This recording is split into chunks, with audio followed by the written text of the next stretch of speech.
Buongiorno a tutti. Il freddo e l'inverno sono ormai arrivati e oggi siamo qui per dare 3 consigli di prevenzione per affrontare in salute i prossimi mesi. Aiutare il sistema immunitario è di fondamentale importanza in questo periodo.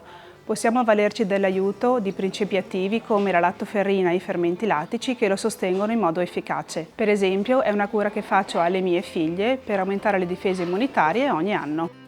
Anche la vitamina C e la vitamina D sono dei validi alleati per la gestione e la prevenzione dei malanni di stagione.